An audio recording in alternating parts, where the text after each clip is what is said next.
Good Friday morning of the 10th week. This is again Matthew. I think I missed what I'm supposed to be doing, but whatever, I'm going to just continue this way, okay? If you go to church and you find out I did the wrong readings today, well, you got two for the price of one, okay? Jesus said to us this, I love these texts because the fifth chapter is loaded with Christ's idealism. You see, not as ideal as an ideal, but it's a moral ideal. And if you live it, you'll flourish. If you won't live it, if you don't live it, you won't. That's the bottom line. Here's what he said. Jesus said to his disciples, you have heard that it was said, you shall not commit adultery. Okay, the sixth commandment. But I say to you, everyone who looks at a woman with lust has already committed adultery with her in his heart. He internalizes the values and the virtues and the vices. See, he's not the first to do this kind of thing. Socrates did it, Plato before him. You're now not talking about obedience to rules, but the virtues of the heart. See? I'm not taking anything away from our Lord, but if you want to read this stuff, read Plato's writings, read the Republic, and you'll see it. You'll see not exactly those examples, but the importance of virtue. The Greeks understood this stuff. I think Europeans do, because I saw it in Germany, I saw it in Italy, all over the place. Look at Lily. Lily is trying to straighten the world out now. It's a woman next door. Poor thing. Anyway, he goes on to say, then he uses what these are called hyperbolic statements. He doesn't mean you should do these things, but he means he does an extreme example to make his point. If your right eye causes you to sin, tear it out and throw it away. It is better for you to lose one of your members than to have your whole body thrown into Gehenna. You know, in some ways, truth be told, monks in the early church did violence to themselves. They didn't pluck their eye out, but they did violence to themselves because of temptation. Think of sexual violence to themselves. Or austerity, brutal austerity on food. You know, fasting. It's really built into monasticism too. It's the desert experience. It's condemned by the church, but it's practiced in fact. And I could tell you, even in the outfit, as much as we did not foster that kind of stuff, it was always there. It was always lurking in the background, an austerity, a brutal austerity. See? Especially because of emotional attachments, you see. Lust. So how do you thwart lust? The desire of the heart, you see. The desire of your emotional desires. In some ways, monks did a terrible job on themselves following these examples of sheer austerity. In some senses, beating themselves with chains. It was forbidden by the church and practiced anyway. Sometimes using spikes that would cut their bodies because they were tempted. I don't want to go any further than that, but you can only imagine. Said, if your right hand causes you to sin, cut it off and throw it away. Better for you to lose one of your members than to have your whole body go into Gehenna. See? It's extreme austerity. He's making a hyperbolic claim. It's extreme. It's not meant to be followed, but to recognize the necessity of dealing with one's emotions. Plato said it 500 years before him. The necessity of virtue.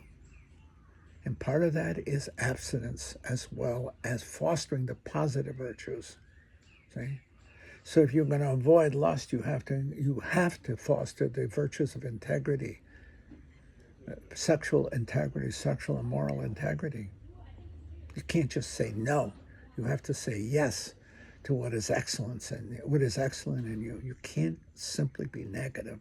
If you're going to fast, you have to also perfect in yourselves the virtue of well-being, practicing well-being, eating the right food, exercising appropriately, not just negatively. You've got to foster the positive along with denial of the negative. I don't know, I'm not saying it well. See?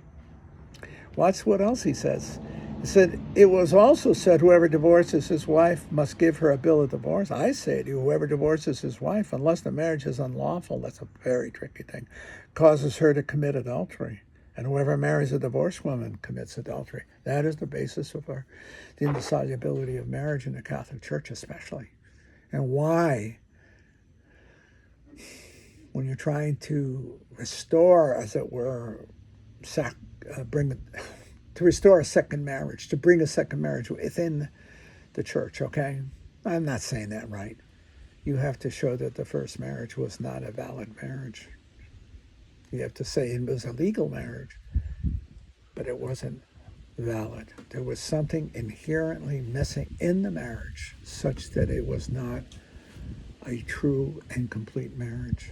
I did a lot of annulments. That's an annulment. I did a lot of them over the years. Not in the most recent years, but I did a lot of them. It's brutal. You have to go all the way back to the beginning of their marriage, their dating, and dig up the dirt. I remember saying to one couple, you really don't want me to know you this well. Because what I'm going to ask you is not pleasant. It's ugly. What I told them, the uglier, the better. The more vile, the better. If you look like Ozzie and Harriet, forget it, you'll never get the annulment. I've got to show something ugly in the beginning, something invalidating the marriage. We used to say if she were pregnant, then maybe. But there can be the easy one is drugs. Well, we were both doing drugs. Good. Yeah, in fact, I got arrested. That's great. I'm thinking, great. We got a record? Oh, this is easy annulment. You get it? But when they say, no, we dated and we did everything, we were supposed to. We went to pre-Cana conferences. We dated for almost 2 years and then we got together. What happened? We just fell out of love. There was nobody else. We became strangers to each other. I think, that's the hardest one to get an annulment for. Why? It's a failure of marriage, but there was a marriage there, you see. This thing I have to tell you, I spent an awful lot of my priesthood, precisely doing this, seeking annulments. I haven't in recent years, but I did my share. And of course, the word gets out that you're helpful in this manner. People come to you, and I want to help where I can.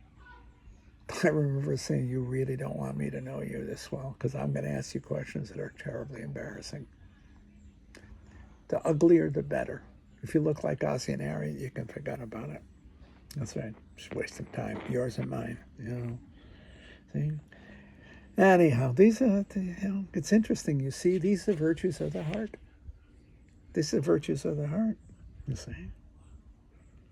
Yeah. All the way through this text, see, he presents in some ways, and the whole text, the whole chapter 5, you see, he doesn't want you to pluck your eye out, but you got to recognize that you have to have virtue, self-discipline, etc. Do you see? If your right eye causes you to sin, pluck it out. See? If your right hand, cut it off. You see, I don't want you to cut your hand off, but be virtuous. Live a virtuous life. Live a virtuous life. And he's absolutely right about that. And I tell you, I don't want to beat it to death, but Plato said a long time before him, do you want to have a good life? You got to live virtuously. Aristotle perfected it. That's the virtues. The full-blown theory of the virtues comes from Aristotle. When they say, Aristotle said, what is it, the purpose of life? Eudaimonia, to be happy. How do you get there? By living virtuously. What's the difference between that and the gospel? Other than the radical transformation that comes from self-sacrifice. That the Greeks don't have. You need the incarnation, Christ, Good Friday, Easter Sunday for that. Without it, the Greeks fall short. They didn't know what to do, in a sense, with death. You see, the transformation, self-sacrifice. They were great at giving you the virtues of life. And they did have the belief in the great heroes. Christ transforms that because he's not the warrior that was the Greek ideal. He's the victim on the cross. And it's in the victimhood of the cross that he transforms the meaning of it all. See? Anyway, I'm not doing such a good job this morning, but it's a thought. Okay.